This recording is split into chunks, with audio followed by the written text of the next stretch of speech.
तो good evening. चालू करते हैं आज की क्लास। पहले मैं रिवाइज करा देता हूँ हमने क्या पढ़े थे। हमने देखा फाइनेंशियल मैनेजमेंट में तीन ही चीज देखना पड़ता है। पैसा आएगा कहाँ से, लगाएंगे कहाँ पे, वापस कैसे करेंगे। तीन ही चीज, ये तीन चीजों से रिलेटेड डिसीजंस आपको लेना पड़ता है। फिर हमने यही देखा था, इसी को अलग अलग प्रकार से वर्ड्स में यूज किया गया है। फंड्स का फ्लो, पैसा फ्लो कैसे हो रहा है, प्रोक्योरमेंट, लेना कहाँ से, investment, long term short term, distribution, dividend बांटना नहीं बांटना या कितना बांटना। फिर मैंने आपको बताया था रूल ऑफ फाइनेंशियल मैनेजमेंट, इसको समझने के लिए आपको क्या करना है, आपको बैलेंस शीट और प्रॉफिट एंड लॉस अकाउंट को इमेजिन करना है। हाँ, मेरी आवाज मुझे वापस आ रही है। ठीक है, होती है कभी कभी ऐसी। चलो ठीक है। अच्छा, स्क्रीन शेयर नहीं किया मैंने। चलो ठीक है, कभी कभी मुझे भी देख लिया करो। ठीक है। चलो, आ गई स्क्रीन। तो मैंने आपको बोला था बैलेंस शीट प्रॉफिट लॉस को इमेजिन करो, आपको सब पॉइंट समझ में आएंगे। फिर हमने देखा था what is the objective of the financial management. एकच ऑब्जेक्टिव है, एकच, एक के अलावा कुछ नहीं। Maximisation of share holders wealth, उनके वेल्थ को बढ़ाना, संपत्ति को बढ़ाना। ठीक है, तो ये हमने देखा। फिर हमने देखा फाइनेंशियल डिसीजंस को तीन प्रकार से आपने डिवाइड करके रखा है। पहली चीज थी इन्वेस्टमेंट डिसीजंस, आपने पैसा कहाँ लगाना, क्या आपने शॉर्ट टर्म में लगाना या लॉन्ग टर्म में लगाना। शॉर्ट टर्म में मीन्स आप वर्किंग कैपिटल में लगाओगे, लॉन्ग टर्म का मतलब है आप फिक्स असेट्स वगैरह में लगाओगे, नए प्रोजेक्ट में लगाओगे। इसी को कैपिटल बजटिंग डिसीजन देखते हैं, बोलते हैं, जिसको हम लॉन्ग टर्म डिसीजन बोलते हैं। This is capital budgeting. इसके लिए क्या करना पड़ता है वो भी हमने देखा। हम cash flow of the project, internal rate of return बोलते हैं, या इन्वेस्टमेंट क्राइटेरिया, ये सब चीजों को ध्यान में रखते हुए डिसाइड करते हैं। देन हमने सेकंड डिसीजन के बारे में देखा था, फाइनेंशियल डिसीजन। फाइनेंसिंग डिसीजन का मतलब होता है कि आप पैसा लाओगे कहां से। दो ही जगह से ला सकते हैं, दो के अलावा कुछ नहीं हो सकता। पहली चीज है या तो खुद का पैसा लगाओ, ओन फंड्स। दूसरी चीज है या तो बोरो करके लाओ, लोन फंड्स। दोनों में से कोई भी एक लाना पड़ेगा। दोनों के अपने फायदे, दोनों के अपने नुकसान। ठीक है, तो ये मैंने आपको बताया था कि अगर आप इक्विटी ज्यादा लेते हैं तो आपका कॉस्ट बढ़ जाएगा। ठीक है, तो डेट जो है वो सस्ता होता है, चीप होता है, लेकिन इक्विटी जो है महंगा होता है। पर रिस्क, इक्विटी में रिस्क नहीं होता क्योंकि आपको वापस नहीं करना है। There is no compulsory obligation, but debt में देर इज अ रिस्क। यहाँ पे कंपल्सरी ऑब्लिगेशन होता है। ठीक है, फिर इसके बाद हमने देखा था डिविडेंड डिसीजंस। यहाँ पे कोई पॉइंट होंगे तो आप पूछ सकते हैं। डिविडेंड डिसीजंस में हमने देखा था डिविडेंड बांटना या नहीं बांटना, और अगर बांटना तो कितना बांटना, ये डिसाइड करना पड़ता है। क्योंकि आप इंटरेस्ट डिसीजन तो नहीं ले सकते, वो तो आपको देना ही चाहिए, लेकिन डिविडेंड देना या नहीं देना, यहां भी दो चीजें होगी, या तो आप डिविडेंड दोगे या तो नहीं दोगे। जो दे दिया वो गया, जो नहीं दिया दैट इज रिटेन्ड, उसको हम बोलते हैं रिटेन्ड अर्निंग। ठीक है, तो वो रिटेन्ड है, अपन ने अपने पास रिटेन करके रखा है, यानी हम उसको फिर से इन्वेस्ट करेंगे इन द बिजनेस। ठीक है, यहां तक कोई डाउट है तो आप पूछ लो।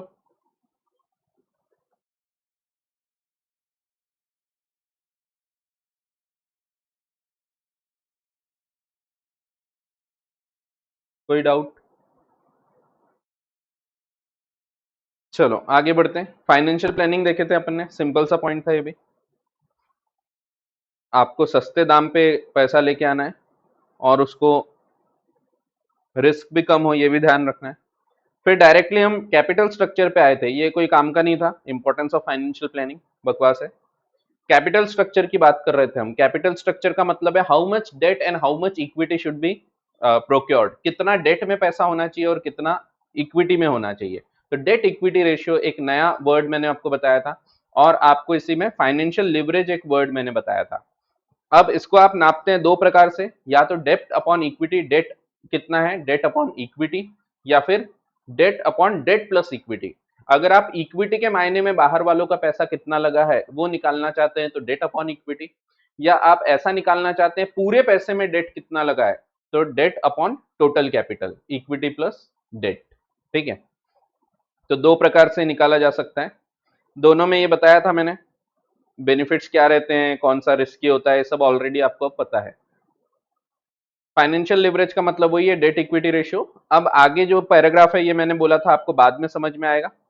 अब हम ये एग्जाम्पल एक समझते हैं, एक बहुत ही इंपॉर्टेंट एग्जाम्पल, जिससे आपका डेट इक्विटी का कंसेप्ट पूरा क्लियर हो जाएगा। जो मैंने आपको थेरोटिकली बताया था एक जमाने में कि डेट लेना कई बार फायदेमंद होता है, उधारी लेके काम करना फायदेमंद होता है, तो वही चीज हम यहाँ पे समझेंगे। लेट्स सी, एग्जाम्पल के पूरे टर्म्स यहीं से उठाता हूं मैं। आपको बताया total funds to be raised है 30 lakhs, ठीक है, 30 lakhs के आपको फंड्स चाहिए। हम ये लिखते जाएंगे, आप भी साथ साथ में सॉल्व करें, वैसे आपको दिया हुआ है बट फिर भी।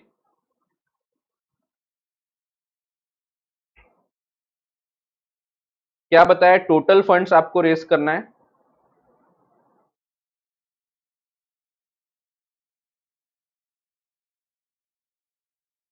30 लाख, यानी आप बिजनेस में कितना पैसा लगाना चाहते हो, 30 लाख रुपए, ठीक है। देन मैं फैक्ट जानबूझ के एक पेज पे लिख ले रहा, इंटरेस्ट रेट ऑन डेट, आप जो उधारी लोगे वो आपको 10% के इंटरेस्ट पे मिल जाएगी। तो आप जब उधारी लेके आते हो तो आपको 10% का इंटरेस्ट पे करना पड़ेगा उसके ऊपर।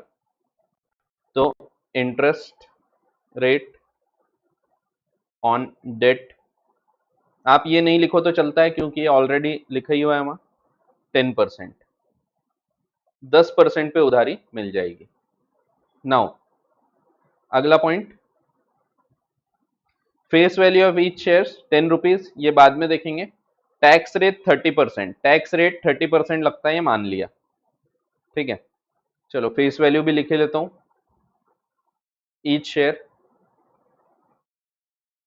10 रुपीज, 10 रुपए का एक शेयर है ये मान लिया हमने, और आपका टैक्स रेट है 30%, ठीक है। अब और क्या दिया है आपको, earning before interest and tax, profit बोल सकते हैं आप, इंटरेस्ट और टैक्स माइनस करने के पहले। तो आप अगर पी एंड एल को इमेजिन करते हैं तो पी एंड एल में आपका profit before interest and tax, इसके बाद इंटरेस्ट आएगा माइनस होगा, और इसके बाद टैक्स माइनस होगा, ठीक है। तो इंटरेस्ट और टैक्स तो profit before interest and tax, earning before interest and tax, इसको हम बोलते हैं EBIT, earning before interest and tax. कितना बताया है, 4 लाख, 4 लाख का इबिट है, earning before interest and tax, यानी इंटरेस्ट टैक्स इसमें से माइनस नहीं हुआ है, बाकी खर्चे माइनस हो गए, कितना आया खर्चे माइनस कर दिए, ये बचा हुआ प्रॉफिट है, पर अभी इंटरेस्ट बचा हुआ है। इंटरेस्ट को हम अलग क्यों देखते हैं, क्योंकि इंटरेस्ट जो है वो कंपलसरी खर्चा नहीं था, वो तो हमने लिया है, बाकी तो हमको लगेंगे, बाकी जो खर्चे हैं पैकिंग वगैरह हो गया, फ्रेट चार्जेस हो गए, या जो भी चार्जेस हैं वो तो लगेंगे ही, पर इंटरेस्ट हमने खुद उठाया है, ये रिस्क हमने लिया है, और इंटरेस्ट को हम अलग से देखते हैं, ठीक है, इंटरेस्ट और टैक्स। तो ये दो चीज माइनस होने के पहले का प्रॉफिट है, तो earning before interest and tax. अब आपको 3 केस दिए हैं, अपन ये 3 केसेस को एनालाइज करने वाले हैं अभी। Company X can raise 30 lakhs by all equity capital, तो या तो पूरा इक्विटी करके वो यूज कर ले, पहली चीज, और including some debt along with equity, या डेट और इक्विटी कर सकते। क्या सिर्फ डेट लगा सकते हो आप कोई कंपनी में, सिर्फ डेट लगाना है आपको, अपना पैसा डालना ही नहीं, क्या आप कर सकते हो ऐसा? तो नहीं कर सकते, कौन पैसा देगा आपको? तो आप ऐसा नहीं कर सकते कि आप सिर्फ बाहर वालों के पैसे पे बिजनेस कर रहे हैं, ठीक है, that is not possible, equity तो रहेगी। As discussed before, use of debt increases the return to equity share holders, जैसा मैंने आपको बताया, ये डिस्कस्ड भी लिखा है, ये यहाँ के हिसाब से दिया है, ये अभी आपको समझेगा जब मैं ये एग्जाम्पल आपको पूरा बता दूंगा। टू प्रूव दिस, अपन ने 3 सिचुएशन लिया, केस 1, केस 2, केस 3। केस 1 में आप पूरा का पूरा इक्विटी ले रहे हैं और डेट कुछ भी नहीं ले रहे। केस 2 में डेट लिया आपने 10 लाख का, इक्विटी लिया 20 लाख का, और केस 3 में अपोजिट कर लिया, डेट ले लिया ज्यादा और खुद का पैसा लगा लिया 10 लाख। इस प्रकार से हम 3 केसेस को यहाँ पे एनालाइज करेंगे।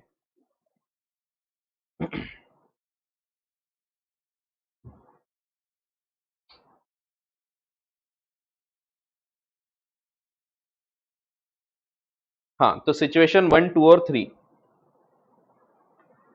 तो सिचुएशन 1, सिचुएशन 2 और सिचुएशन 3,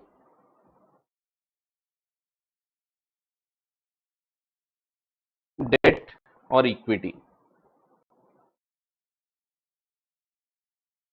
पहले केस में क्या बोला है, पूरा 30 लाख आपने रेस किया इक्विटी से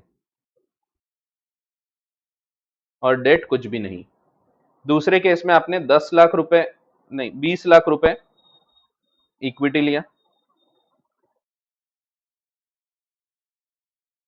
और 10 लाख रुपए डेट लिया। और तीसरा केस दिया है 10 लाख रुपए इक्विटी लिया और 20 लाख रुपए डेट लिया। ठीक है, ऐसी 3 सिचुएशन है। अब हमको देखना है इसमें प्रॉफिट कहां पे सबसे ज्यादा बचेगा इक्विटी शेयर होल्डर्स को, अर्निंग कहां सबसे ज्यादा होगी इक्विटी वालों को। ठीक है, टोटल कंपनी ने कितना पैसा कमाया, 4 लाख रुपए, 4 लाख रुपए कमाया है। ठीक है, तो अपन अब इसको सॉल्व करेंगे, इसका सॉल्यूशन मैं लिख रहा हूं आपके लिए। 3 केस हम लेंगे। पहला पर्टिकुलर्स, दूसरा column case 1, case 2 and case 3। ठीक है, साथ साथ में बनाते जाओ, यहां से आगे आप साथ साथ में लिखते जाएंगे। ठीक है, जरूरी है। देखो, रेडी हैं आप लोग, मैं आगे का बता रहा हूं, चालू करते हैं। प्रॉफिट कितना है आपको क्या बताया, earning before interest and tax, तो आपको बताया 4 lakh. Of course her case में सेम रहेगा, आप 30 लाख रुपए लगा रहे हैं और आपको पैसा मिल रहा है 4 लाख रुपए रिटर्न, 30 लाख पे 4 लाख रुपए आपको रिटर्न मिल रहा है। ठीक है, नियर अबाउट 13% कुछ तो भी आएगा। तो 30 लाख रुपए लगा के आपको अर्निंग कितनी होती है, earning before interest and tax. Directly मैं यहां से चालू कर रहा हूं। अर्निंग बिफोर इंटरेस्ट और टैक्स कितना है, दोनों केस में, तीनों केस में 4 लाख रुपए।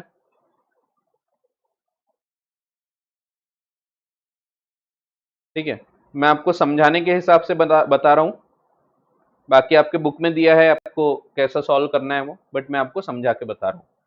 4 लाख रुपए क्या है, earning before interest and tax है, यानी आपने इतना कमाया। अब इसमें क्या माइनस होगा, पहले इंटरेस्ट माइनस होता है। देखो, इंटरेस्ट माइनस इसीलिए होता है क्योंकि इंटरेस्ट माइनस होने के बाद टैक्स लगता है।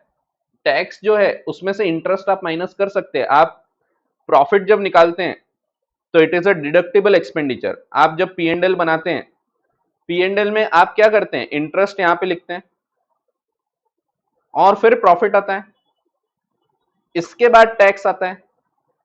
तो अल्टीमेटली होना क्या चाहिए, आपको जो अमाउंट दिया है वो कहां का दिया है, यहां का दिया है, EBIT, earning before interest and tax. यानी बाकी के खर्चे माइनस हो गए लेकिन अभी इंटरेस्ट और टैक्स बचा है। ठीक है, पता है आपको इंटरेस्ट माइनस होता है फिर प्रॉफिट आएगा, उसके ऊपर टैक्स लगेगा। ठीक है, आप कोई बिजनेस कर रहे हैं, इंटरेस्ट माइनस होगा। ठीक है, इतना पता होगा आपको, पता है कि नहीं। कभी भी आप पी एंड एल बनाते हो तो पी एंड एल में क्या होता है, यहाँ पे पूरे रिसिट्स आ जाएंगे, यहाँ पे एक्सपेंडिचर्स आ जाएंगे और फिर ये जो बताया है आपको यहाँ पे इबिट बताया है, earning before interest and tax. Actually ये आप लिखते नहीं हो, जब आप इन अकाउंट्स अगर आप पी एंड एल बनाते हो तो ईबिट कहीं नहीं दिखता है वहां, earning before interest and tax. वहां डायरेक्टली आप यहाँ टैक्स इंटरेस्ट का माइनस करते हैं, इंटरेस्ट का अमाउंट, फिर प्रॉफिट आता है। क्या कभी आपने कोई भी एंट्री में देखा यहाँ टैक्स का अमाउंट माइनस होते हुए, क्या कभी भी टैक्स का अमाउंट आपने देखा है माइनस होते हुए, यहाँ टैक्स कम हो रहा है, या डिविडेंड दिख रहा है कभी आपको, यहाँ डिविडेंड यहाँ पे दिख रहा है आपको खर्चे में, प्रॉफिट एंड लॉस में, तो नहीं, ये खर्चे नहीं होते। टैक्स जो है वो एक्सपेंडिचर नहीं है, टैक्स जो है ये तो प्रॉफिट आने के बाद का अमाउंट आप दे रहे हैं, वो डिस्ट्रीब्यूट कर रहे हैं आप, गवर्नमेंट का हिस्सा है वो। ठीक है, तो प्रॉफिट आने के बाद आता है ये, यहां पे प्रॉफिट आएगा फिर आएगा, इसको हम बोलते हैं अर्निंग बिफोर टैक्स। ठीक है, ईबीटी, अर्निंग बिफोर टैक्स। अभी ये जो प्रॉफिट है इसको ही हम बोलेंगे earning before tax. Interest minus करने के बाद और फिर माइनस होगा टैक्स, और फिर बचता है पीएटी, इसको हम बोलते हैं पैट, प्रॉफिट आफ्टर टैक्स। ये एक्चुअली शेयर होल्डर्स का है, ये मिलना चाहिए शेयर होल्डर्स को, शेयर होल्डर्स को ये मिलना चाहिए। शेयर होल्डर्स को आप ये प्रॉफिट नहीं बता सकते, ये प्रॉफिट उनका नहीं है। इसके बाद इंटरेस्ट बांटा जाएगा, इंटरेस्ट बांटने के बाद फिर टैक्स बांटा जाएगा, ठीक है, टैक्स पे किया जाएगा, उसके बाद फिर प्रॉफिट आफ्टर टैक्स आता है, ठीक है, पैट, प्रॉफिट आफ्टर टैक्स, वही चीज है। तो कैसे निकालते हैं अपन ये? तो earning before interest and tax है, तो earning before interest and tax का मतलब है इसमें अभी इंटरेस्ट माइनस होने का है, फिर माइनस करोगे आप यहां पे इंटरेस्ट।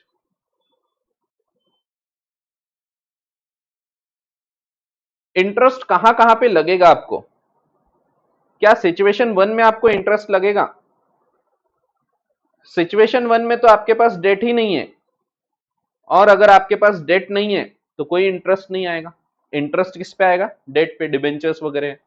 तो यहां पे आपके पास कोई डेट नहीं है, तो यहां पे कोई भी इंटरेस्ट माइनस नहीं होगा।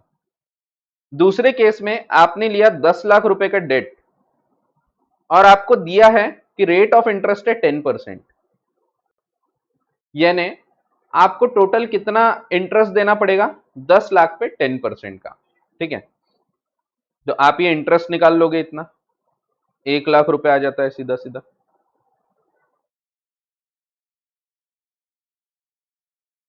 दूसरे केस में कितना आएगा?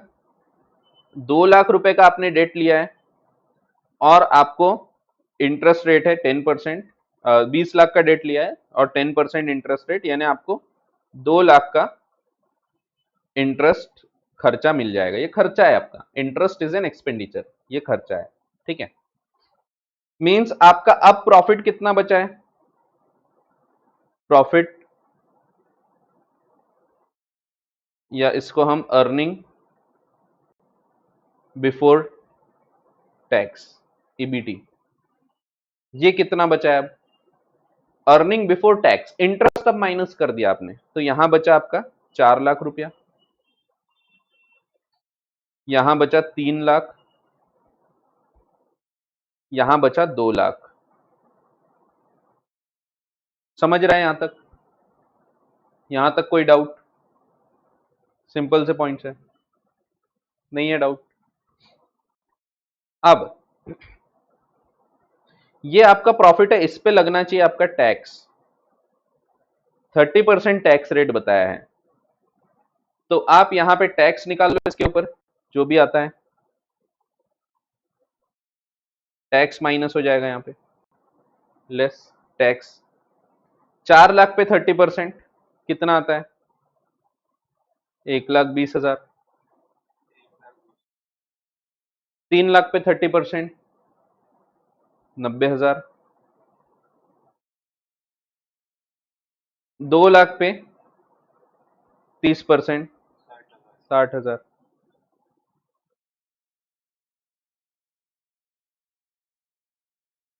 अब आपका बचा प्रॉफिट आफ्टर टैक्स, इसको हम बोलते हैं प्रॉफिट आफ्टर टैक्स। यहां बच रहा है आपका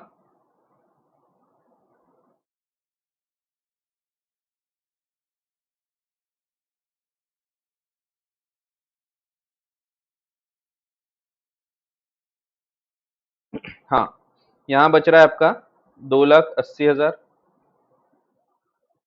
यहां बच रहा है आपका 2,10,000, और यहां बच रहा है तीसरे केस में आपका 1,40,000। ये आपको बचा। अब आपको पैसा कहां कम बच रहा है? केस 3 में। तो ये केस 3 क्या आपके लिए खराब है? क्या बुरा है ये आपके लिए? क्या लग रहा है आपको? क्या केस 1 ज्यादा अच्छा है? क्योंकि उसमें हमको टैक्स अच्छा, केस 3 अच्छा है। तो आपको देखना पड़ेगा कि भाई टोटल अपने पास पैसा कितना लगा है खुद का इक्विटी, यहां पे 30 लाख लगा है और 10 रुपए का एक शेयर है, यानी टोटल कितने शेयर होंगे, 3 लाख शेयर। तो 10 रुपए का एक शेयर, टोटल 30 लाख रुपए लगा है, तो 30 लाख डिवाइडेड बाय 10, तो आपके पास नंबर ऑफ शेयर्स कितने हैं। पहले केस में दिया है आपको पूरा का पूरा पैसा इक्विटी का है 30 लाख रुपए और 10 रुपए का एक शेयर, यानी आपके टोटल शेयर हो गए 3 लाख। दूसरे केस में आपका 2 लाख रुपए का 2 लाख का आपका कैपिटल लगा है, शेयर्स है, ये नंबर ऑफ शेयर्स है, ये रुपीज में नहीं है, ये नंबर्स में है, बाकी के आइटम्स रुपीज में, ये नंबर्स है, ठीक है। और यहां पे आपका 1 लाख का शेयर है। अब अगर आप देखो तो यहां पे अर्निंग पर शेयर किसमें ज्यादा आ रही, अर्निंग पर शेयर, ईपीएस बोलते हैं इसको, अर्निंग पर शेयर पे कितना पैसा कमा रहे, तो आप क्या करोगे, समझो ये ए है, ये बी है, तो यहां पे आपको ए डिवाइडेड बाय बी कितना आता है, ये 1.4 रुपीज पर शेयर, पर शेयर में 1.4 रुपीज कमा रहे, यहां पे 1.05 हो गया, और यहां पे क्या आ रहा है देख लो एक बार, 3 कितना आ रहा है, 0.8 समथिंग आएगा, क्या आ रहा है, डिवाइड करना है आपको सिंपल, यहाँ दिया होगा 93, 0.93, ठीक है, तो 93 आ रहा है, 0.93। अब अगर आप देखो, वैसे देखने में इन एब्सोल्यूट टर्म्स यहां पे आपको प्रॉफिट ज्यादा दिख रहा था, लेकिन ये जो प्रॉफिट है, ये प्रॉफिट बट रहा कितने लोगों में, 3 लाख लोगों में बट गया ये। और वहीं अगर आप देखो तो यहां पे प्रॉफिट सबसे कम दिख रहा है, लेकिन ये बट रहा कितने लोगों में, 1 लाख लोगों में बटा है। तो यहां पे कम प्रॉफिट है पर शेयर ज्यादा कमाया हमने, यानी हमने जो खुद का पैसा लगाया है उस पे हमने ज्यादा पैसे कमा लिए। तो अल्टीमेटली कौन सा ऑप्शन सबसे अच्छा निकला, सिचुएशन नंबर 3 सबसे अच्छा बेस्ट ऑप्शन आपका निकलता है, सिचुएशन नंबर 3, केस नंबर 3, ठीक है। जो मैं आपको इतने टाइम से बता रहा था कि डेट लेके काम करना पुराता है आपको, अगर आपका रिटर्न अच्छा है तो। अब वैसे ये सब इतना पढ़ने की जरूरत ही नहीं थी, ये यहां तक के पढ़ने की आवश्यकता ही नहीं थी, डायरेक्टली आप क्वेश्चन देख के ही बता सकते हैं कि कौन सा ऑप्शन बेटर होगा। आप यहां से क्वेश्चन देखो,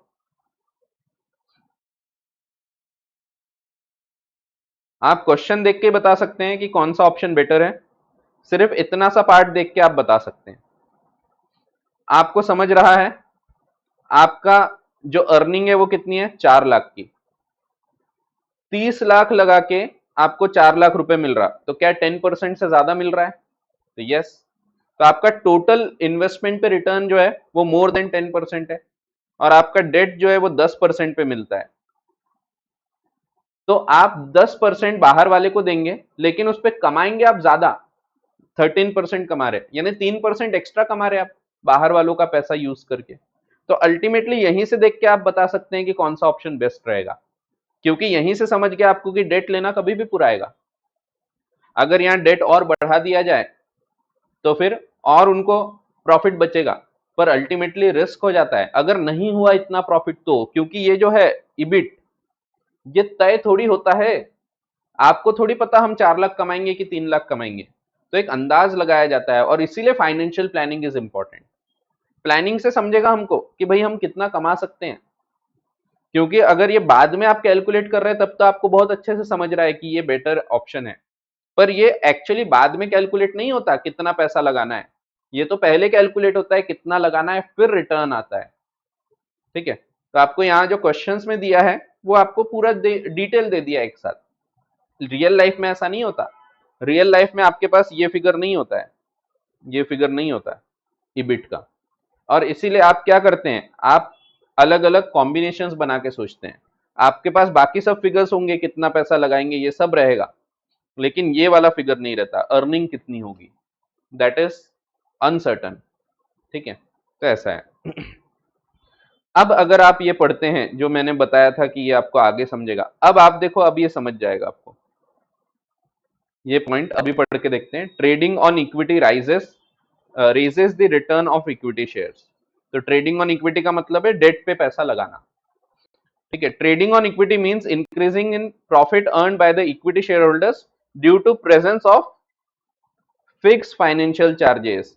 क्योंकि आपके पास फिक्स चार्जेस है, वो फिक्स है, वो 10% ही रहेगा, लेकिन आप तो उस पर ज्यादा पैसा कमा रहे हैं ना, that is called as trading on equity. ठीक है, तो ट्रेडिंग ऑन इक्विटी का मतलब है इक्विटी शेयर होल्डर्स को पैसा कमा के देना बाहर वालों के पैसे पे, डेट पे, बोरोड फंड्स पे। फाइनेंशियल लिवरेज और trading on equity raises the return, that is earning per share of equity share holders by making use of fix cost securities जैसे कि debt in the capital structure. It happens because cost of debt is lower than the cost of equity, क्योंकि debt जो है वो सस्ता था and cost of equity जो है वो एक्सपेक्टेशन ज्यादा होती है। और interest paid on debt is deductible expense for computation of tax liability, whereas dividend ये डिडक्टिबल नहीं है। ठीक है, तो शेयर होल्डर्स को इसके बाद पैसा मिलेगा, टैक्स वगैरह बटने के बाद। ठीक है, तो ऐसा है, अब आपको ये समझ जाएगा। ठीक है, फिर meaning of trading of equity भी बताया। Equity means owners fund, meaning trading means taking advantage of. तो trading on equity shares, equity refers to the increase in profit earned by equity shareholders due to presence of fixed financial charges like interest. ठीक है, तो ऐसा है। The impact of the financial leverage on the profitability of business can be seen through analysis of earnings before interest and taxes and earning per share, commonly known as EBIT EPS analysis. Example आपको दिया है। अब यहां तक कोई भी doubt है तो आप पूछो, मैं एक बार रीड करके बता देता हूं, फिर अपन देखते हैं। वही चीज बताया, total funds 30 lakh 30 lakh 30 lakh, debt equity 30 0 20 10 10 20, 10% interest nil 1 lakh 2 lakh, फिर EBIT EBT earning before tax ये 4 3 2, tax rate 1 20 90 60, EAT 280 210 140, total shares 3 2 1, EPS 0.93 1 1.05 1.40। ठीक है, फिर out of the three situations, capital structure under situation 3 seems to be the best as it maximizes the earning per share. shareholder की wealth बढ़ रही है वहां पे। In this situation, company has used the maximum debt or financial leverage and the results are positive. EPS is minimum in situation 1, in which there is no debt content. Hence, it brings us to the conclusion that use of more debt increases the return of equity shareholders. तो date ज्यादा लोगे तो equity share holders का जो profit है वो बढ़ेगा, but ये गलत है, पूरी तरह सही नहीं है। ये तब बढ़ेगा जब आपका rate of return on total investment ज्यादा है। ठीक है, आगे क्वेश्चन दिया ही है, does EPS always rise with the increase in debt? क्या हमेशा डेट के बढ़ने से ईपीएस बढ़ेगा? द आंसर इज नो, हमेशा नहीं बढ़ेगा। ठीक है, हाँ, दिव्यांशु का क्वेश्चन है, सर मतलब इफ इंटरेस्ट ज्यादा रहा तो भी प्रॉफिट ज्यादा होगा, मीन्स कैसा? जरूरी नहीं है, वही मैं बता रहा हूं अभी। It is not necessary interest ज्यादा है तो प्रॉफिट हो गई, आप कितना कमा रहे हो उस पर डिपेंड करेगा। अगर इंटरेस्ट ज्यादा है तो फिर आपका प्रॉफिट नहीं होगा। जैसे यहां पे आप कितना पैसा कमा रहे, 4 लाख रुपए कमा रहे हो 30 लाख रुपए लगा के, यानी आपका टोटल परसेंटेज कितना है? 4 लाख डिवाइडेड बाय 30 लाख, जो भी आता है।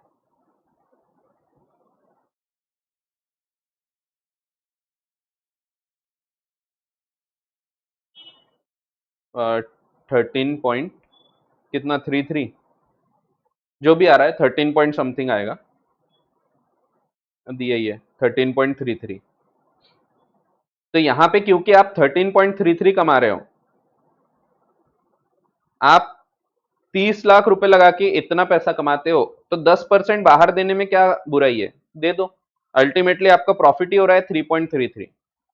पर समझो अगर आप कम कमाते, यहाँ 4 लाख के बदले अगर आप 2 लाख कमाते, तो उधारी लेना तो आपको नुकसानदेह होता, क्योंकि आप कमा रहे हैं 30 लाख लगा के सिर्फ 2 लाख, यानी आप 10% से कम कमा रहे हैं, और आपको 10% तो बाहर वालों को ही दे देना है।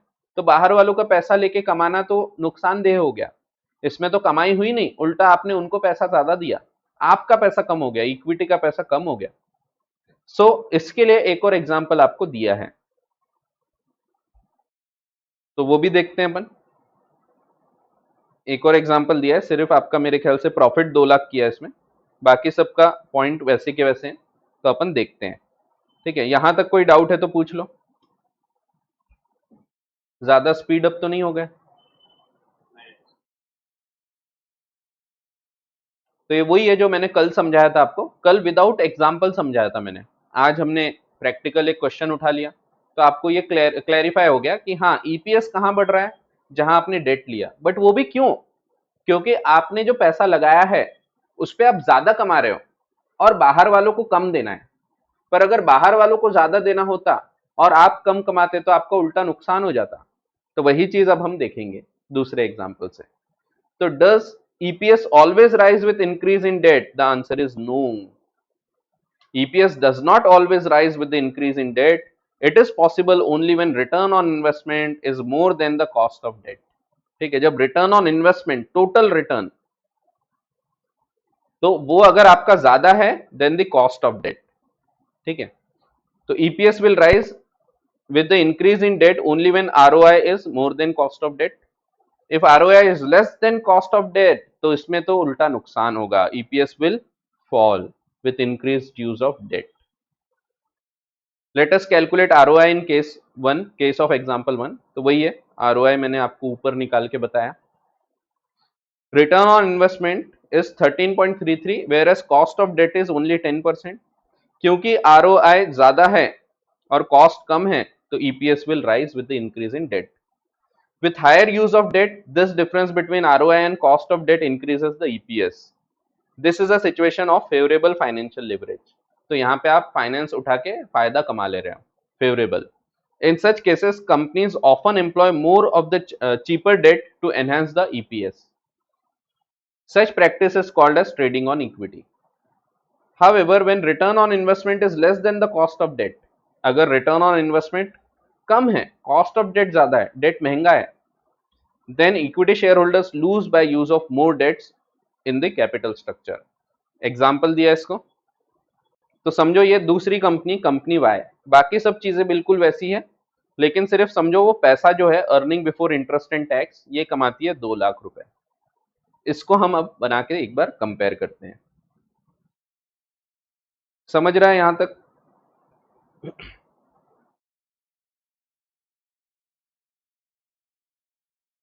दूसरा केस,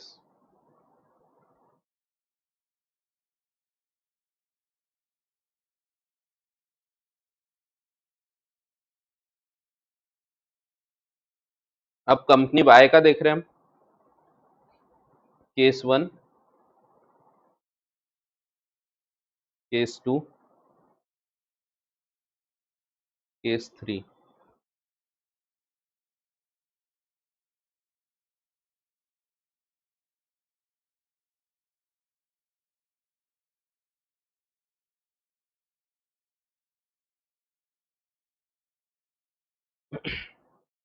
फिर से अर्निंग कितना बताया, 2 लाख रुपए, अब कम हो गया।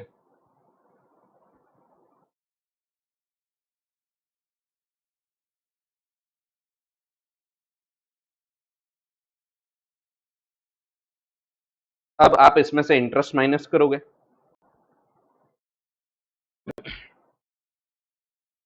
केस 1 में कितना इंटरेस्ट रहेगा, कुछ नहीं, क्योंकि कोई डेट नहीं लिया है। केस 2 में 1 लाख आपका इंटरेस्ट हो जाएगा, और केस 3 में 2 लाख आपका इंटरेस्ट हो जाएगा। अर्निंग बिफोर टैक्स कितना हुआ? 2 लाख, यहाँ पे 1 लाख, यहाँ पे कुछ भी नहीं। टैक्स लगेगा 30% टैक्स रेट बताया आपको। 2 लाख पे 30% 60,000, 1 लाख पे 30% 30,000। यहाँ लॉस है, प्रॉफिट ही नहीं है, कोई टैक्स की बात नहीं आएगी। प्रॉफिट होगा तो टैक्स देंगे। पीएटी आया, प्रॉफिट आफ्टर टैक्स, 1,40,000, यहाँ पे आया 70,000। नंबर ऑफ शेयर्स कितने थे? यहाँ पे थे 3 लाख। दूसरे केस में कितने थे? 2 लाख, इधर 1 लाख। अब अर्निंग पर शेयर कितना आ रहा है? यहाँ पे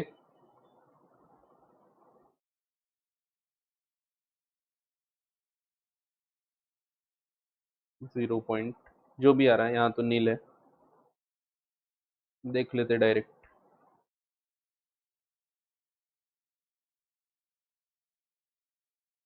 0.47, 0.35 और नील।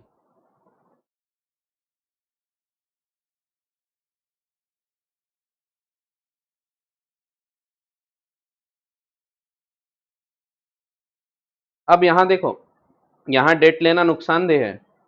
आपने जैसे डेट बढ़ाया, आपका अर्निंग पर शेयर कम हो गया, क्योंकि आप कम कमा रहे थे। यहाँ आप 2 लाख रुपए कमा रहे, 30 लाख लगा के, तो आपका यहाँ तो खर्चा ज्यादा है। अगर आप 10% पे लोन ला रहे हो, आप तो 10% कमा भी नहीं रहे, तो आप जबरदस्ती का लोन ला रहे, और जो अपन कमा रहे वो भी पैसा आप दे दे रहे दूसरों को। जैसे यहाँ पे एक्चुअली देखो तो प्रॉफिट नहीं है, ऐसा नहीं था। यहाँ अपने को कुछ भी नहीं मिला। क्यों नहीं मिला? क्योंकि हमारा पूरा डेट ने खा गया इंटरेस्ट, क्योंकि वो तो देना ही है, और इसीलिए यहाँ पे हमको कुछ भी नहीं मिल रहा है। यहाँ डेट नहीं लेना ज्यादा फायदेमंद है। तो जब कंपनी बहुत अच्छा कमा रही है, उस टाइम पे डेट लेके काम करना पुराता है, और जब कंपनी नहीं कमा रही है, तो ऐसे केस में डेट नहीं लेना पुराता है। ठीक है, जैसा कि मैंने आपको बताया था, रिलायंस के केस में डेट लेके काम करना कभी भी पुराता है, लेकिन उसको डेट फ्री किया जा रहा है, जो कि गलत है। तो डेट लेके काम करना कभी भी पुराता है रिलायंस को, क्योंकि बहुत कमाती है वो, 40,000 करोड़, 50,000 करोड़, तो अच्छा खासा प्रॉफिट है उसका। उस हिसाब से डेट तो बहुत सस्ता मिलता है उसको, तो 20-25% प्रॉफिट कमा रहे हैं वो, तो 9% पे डेट मिल जाता है। कभी भी डेट लेके कमाना पुराएगा, तो ऐसा है।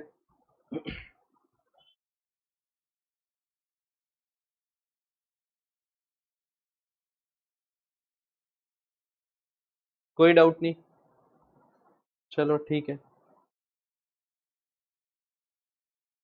तो यहाँ पे एग्जाम्पल 2 में क्या हो रहा है देख लेते एक बार। देखो, विथ ईबिट ऑफ 2 लाख रुपए, return on investment of company Y will be 2 lakh divided by 30 lakh equal to 6.67%। Cost of debt is 10%, return on investment is 6.67%। देख के ही समझ गया यहाँ पे डेट लेना नहीं पुराएगा। तो अल्टीमेटली आपको एग्जाम्पल देख के ही समझ जाता है वैसे, पर आपको सॉल्व पूरा करना है। ठीक है, सिंपल से क्वेश्चन है, कोई डिफिकल्टी तो नहीं जा रही। कोई भी डाउट हो तो पूछ लो। जैसे सर इंटरेस्ट माइनस कर रहे हैं, टैक्स माइनस नहीं होता क्या? तो टैक्स माइनस नहीं होता, वैसे देखो तो वो खर्चा नहीं होता है, इसीलिए वो अलग से माइनस होते हैं, प्रॉफिट आफ्टर टैक्स। ठीक है, चलो टोटल फंड्स सेकेंड केस में, 2 लाख वाले केस में कंपनी वाई में 30 30 30, ये तो सिंपल है। Date equity 30 0 20 10 10 20, simple. Interest 2 lakh 2 lakh, हाँ पहले ईबिट 2 लाख 2 लाख 2 लाख, इंटरेस्ट कुछ नहीं, 1 lakh, 2 lakh. Earning before interest और ईबीटी 2, 1, 0।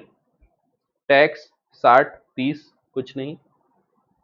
ईएटी 1, 40, 70 कुछ नहीं। Number of shares 3, 2, 1। Earning per share 0.47, 0.35 कुछ नहीं। यहां आप देखो तो यहां पे सिचुएशन 3 सबसे बेकार है, जहां पे सबसे ज्यादा डेट था। पिछले केस में हमने देखा सबसे ज्यादा डेट होना बहुत अच्छा था, यहां हम देख रहे सबसे ज्यादा डेट होना सबसे खराब है। क्यों?